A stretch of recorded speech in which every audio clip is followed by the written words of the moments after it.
दिनैनि दिनाव गिदिर गिदिर गारिफ्राव मोजां मोजां लाक्जारियास गारिफ्रावनो मोसौ थिखोनाय लांनानै बुख्रुबजालाबायनाय हमजालाबायनाय बियो खार'ना जाहैबाय हयथ' मार्केट गैयिनि थाखाय जादों। खारन मार्केट गैया नालाय जेबो खाजोना रसिद गैला, जेबो प्रुफ गैला, गामि लेभेलाव थांसै बायना लाबोनोसै बेखौनो सन्देहबो लाबाय, सोरबाया अरिजिनेलि खावग्राबो जाहैबाय। नैबेनि जुदिअ दिनै मार्केट दंमोनब्ला हयथ' बे जायामोन। खार'ना जाहैबाय जोंनाव जेबो प्रुफ गैया, गामि लेभेलाव फानदों, गामि लेभेलनिफ्राय लाना फैदों, सोरबा अबेबा लामायाव सोंबाय खोन्था रोंला, हयथ' इभेन बे जाय मोसौ बायग्रा बे गामिनि थं मानसिखौ मिथियाबो जानो हागौ, बेफोरनो सौदावहैगोन। दा आल्टिमेटलि बेखायनो बुंदों दिनै बाजारनि गेजेरजों, बाजारा अपेन जाबा बेनि गेजेरजों गामि सिङाव फाननाय बायलाय जादोंब्लाबो नैबे बाजारनि थ्रुयै जे ओनसोलाव बायदों, जे मार्केटनि आन्दाराव बायदों बेनि रसिदखौ लांथारनांगोन। दा आं दहाय एसे आवगायाव बुंबाय, दा जोङो गोबाव सम सारा BTC आव मोसौ फानलाय बायलाया जोब्बायमोन। बे जोबनायजों लोगोसे जोंनि इक'नमिक हालोदा एसे गोग्लैसोबायमोन। बिसेसके जों गामि ओनसोलाव बेकवार्ड प्लेसाव बे बुस्थुआ एसे गोग्लैसोबायमोन। दा बेनि गेजेरजों जिहेथु जोंना चिफ सारा, दानि BTC चिफ हाग्रामा महिलारी सारा बेखौ नेतृत्व खालामनानै आरो बेखौ सानखांनानै बिथाङा गाव सरकाराव फैयोब्ला बेखौ लागु खालामफिनगोन, बेखौ सारा जोंनि BTC ओनसोलाव बियो मोनसे वार्ड होदोंमोन। दिनै बे खोथा बादियैनो दिनै सारा BTC आव मोसौ बाजार फानलाय बायलाया लागु जाफिनबाय। दा बेनि गेजेराव आं बेखौल' खावलायगोन, जिहेथु जोंनि इक'नमिकआ जोंनि संसार जानायाव बियो मोनसे एंगार हायै मोनसे बाहागो। खारन जोंनि बर' हारियानो जा जिखुनु जनजाथिया बे मोसौखौ फिसिनानै जोङो गोबां न'खरनि अबस्थाफोरखौ जि समाव बे माबा जायोमोन, जोंहा मा होनो उसुबिदा जायोमोन, बे समावहाय बेखौ फानलाय बायलायनि गेजेरजों न'खर खुंनायाव जथेस्थ' बाहागो हिसाबै दंफायोमोन। दा बेखौ जोङो सारा जोंनि BTC आव जोङो मोनफुंनायनि गेजेरजों जोंनि इक'नमिक्स हालोदा हयथ' बेखौ फानलाय बायलाय, जिहेथु जोंहा परम्परानिफ्रायनो बे हुदाया दङ, मोसौ फिसिनाय, अमा फिसिनाय, दाउ फिसिनाय, हांसो फिसिनाय, बे परम्पराया जोंहा दंखायो। दा जोङो बेखौ जुदिअ बन्द' खालामनानै दोनथारमारोमोनब्ला जोंनि गासै इक'नमिक्स लाइनाव संसार जानायाव बिराद गोहोम खोख्लैगौमोन। दा दिनैहाय बेखौ मोनफिननानै जोंनि हयथ' जोंनि समाजाव जोंनि माहारिफ्राव बेनि गेजेरजों जोङो मोनसे फेभार जों फैफिनगोन बेखौ आसा खालामदों।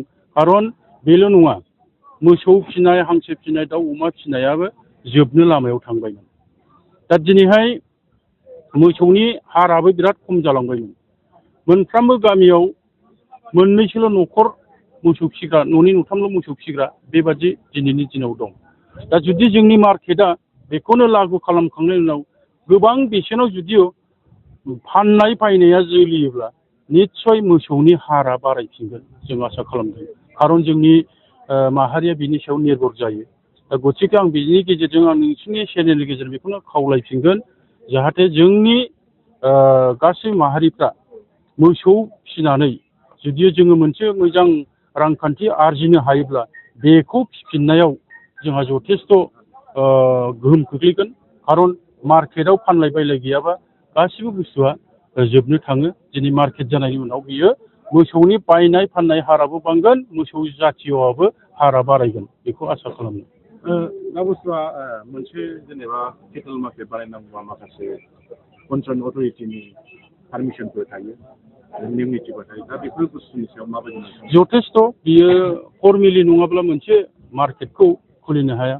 बियो दिनै केटेल मार्केट होनना बुङो, अकल बावहाय डिपार्टमेन्ट, मोनफ्रोमबो डिपार्टमेन्टआ एसे नांनांगौ जायो। जिहेथु जोंहा बेयाव फरेस्ट डिपार्टमेन्टनि खोथा थाबाय, जोंहा एग्रिकालसार बायदिसिना बिथिंनिफ्राय थाबाय, गासिबो बेखौ भेटेनारिनिफ्राय थाबाय, भेटेनारियाबो NOC होनांगोन।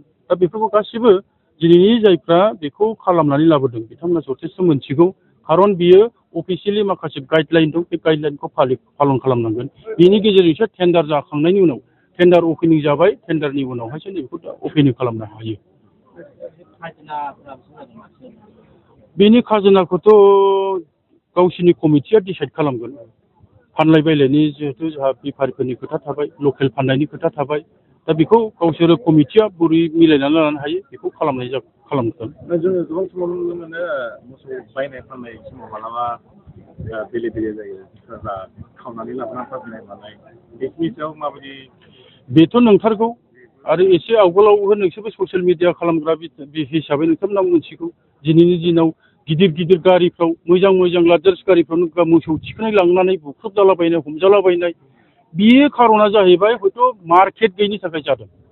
खारन मार्केट गैया नालाय जेबो खाजोना रसिद गैला जेबो प्रुफ गैला गामि लेभेलाव थांसै बायना लाबोनोसै बेखौनो सन्देहबो लाबाय सोरबाया अरिजिनेलि खावग्राबो जाहैबाय नैबेनि जुदिअ दिनै मार्केट दंमोनब्ला हयथ' बे जायामोन। खार'ना जाहैबाय जोंनाव जेबो प्रुफ गैया गामि लेभेलाव फानदों गामि लेभेलनिफ्राय लाना फैदों सोरबा अबेबा लामायाव सोंबाय खोन्था रोंला हयथ' इभेन बे जाय मोसौ बायग्रा बे गामिनि थं मानसिखौ मिथियाबो जानो हागौ बेफोरनो सौदावहैगोन। दा आल्टिमेटलि बेखायनो बुंदों दिनै बाजारनि गेजेरजों बाजारा अपेन जाबा बेनि गेजेरजों गामि सिङाव फाननाय बायलाय जादोंब्लाबो नैबे बाजारनि थ्रुयै जे ओनसोलाव बायदों जे मार्केटनि आन्दाराव बायदों बिनि रसिदखौ लांथारनांगोन।